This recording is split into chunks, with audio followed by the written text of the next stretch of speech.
నమస్తే, welcome to news plus. దేశంలోని ఉత్తరాది రాష్ట్రాలపై చలి పంజా విసురుతోంది. ఢిల్లీ సహా పలు రాష్ట్రాల్లో ప్రజలు చలికి గజగజ వణుకుతున్నారు. ఉదయం రాత్రి వేళలో అయితే జనం ఇంటి నుంచి బయటకు కాలు పెట్టాలంటేనే భయాందోళన చెందుతున్నారు. చలి పొగమంచు కారణంగా కొన్ని ప్రాంతాల్లో రైళ్లు విమానాల సర్వీసులు రద్దయ్యాయి. ఇలా ఉంటే అటు జమ్మూ కాశ్మీర్లో సైతం చలి తాండవం చేస్తోంది.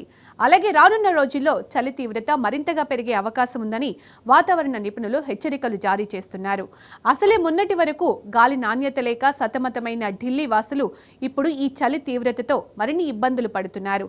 మరి ఇప్పుడే ఇలా ఉంటే ముందు ముందు పరిస్థితులు ఇంకెంత దారుణంగా ఉండబోతున్నాయి? Watch this story. దేశంలోని ఉత్తరాది రాష్ట్రాలపై చలి పంజా విసురుతోంది. ఢిల్లీ సహా పలు రాష్ట్రాల్లో ప్రజలు చలికి గజగజ వణుకుతున్నారు. ఢిల్లీతో పాటు పంజాబ్, ఉత్తరప్రదేశ్, హర్యానా, రాజస్థాన్ మరియు హిమాచల్ ప్రదేశ్లకు ఐఎండీ అధికారులు రానున్న 24 గంటల్లో తీవ్రమైన చలిగాలులు వీచే అవకాశం ఉందని హెచ్చరికలు జారీ చేశారు. ఉత్తర భారతదేశంలో చలి తీవ్రత పెరిగిపోవడంతో అనేక రాష్ట్రాలు వణికిపోతున్న పరిస్థితి ప్రస్తుతం కొనసాగుతోంది. దానికి తోడు పొగమంచు కూడా అధికం కావడంతో వాతావరణ శాఖ ఢిల్లీతో పాటు ఆయా రాష్ట్రాల్లో హెచ్చరికలు జారీ చేస్తోంది. వాయువ్య భారతదేశంలో కొనసాగుతున్న తీవ్రమైన చలిగాలుల ప్రభావంతో ఇప్పటికే పలు రాష్ట్రాల్లోని పాఠశాలలు ఇప్పటికే సెలవులు ప్రకటించిన విషయం తెలిసిందే. ఇక ప్రస్తుత చలి పరిస్థితుల దృష్ట్యా సెలవులు పొడిగిస్తూ వివిధ రాష్ట్రాలు నిర్ణయాలు తీసుకున్నాయి. ఉత్తరప్రదేశ్ ప్రభుత్వం రాష్ట్రంలోని పాఠశాలలకు సెలవులు పొడిగిస్తూ మళ్లీ నోటీసు జారీ చేసింది.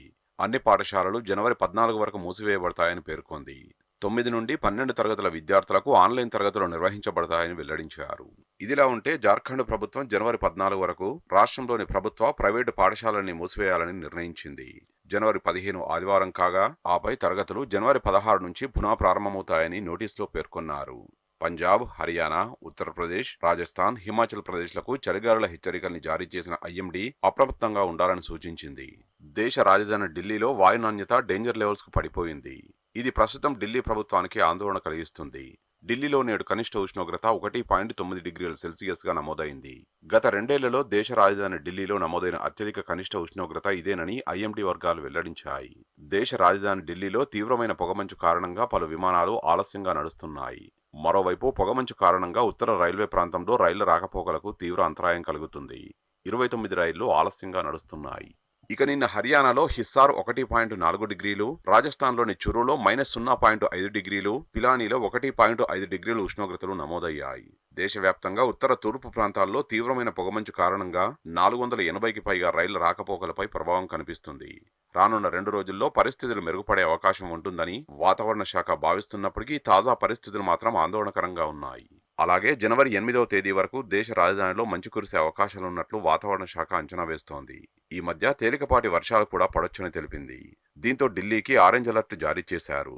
సర్వీసుల రద్దు, ఆలస్యమయ్యే సూచనలు కనిపిస్తున్న నేపథ్యంలో ప్రయాణికులు ఓసారి షెడ్యూల్ చూసుకొని బయలుదేరాలని విమానయాన సంస్థలకు ప్రకటన విడుదల చేశాయి. ఇక జమ్మూ కాశ్మీర్, హిమాచల్ ప్రదేశ్లలో కూడా భారీగా మంచు కురుస్తోంది.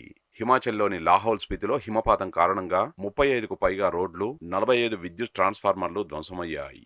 సోలంగ్ నాలా నుంచి అటల్ టన్నెల్ వరకు NH3, NH305 జలోరీ జోడ్ రహదారి ట్రాఫిక్ కోసం మూసివేశారు. అదే సమయంలో జమ్మూ కాశ్మీర్లో మంచు కురుస్తున్న తర్వాత కుప్వారా నుంచి తంగుదర్ కెరాన్ రహదారిని మూసివేశారు. కాశ్మీర్ను రాజౌరి, పూంచ్లను కలిపే మొఘల్ రహదారి కూడా మూసివేశారు. గుల్మార్గ్ ప్రాంతంలో అతి తక్కువగా -9 డిగ్రీల సెల్సియస్ ఉష్ణోగ్రత నమోదైంది.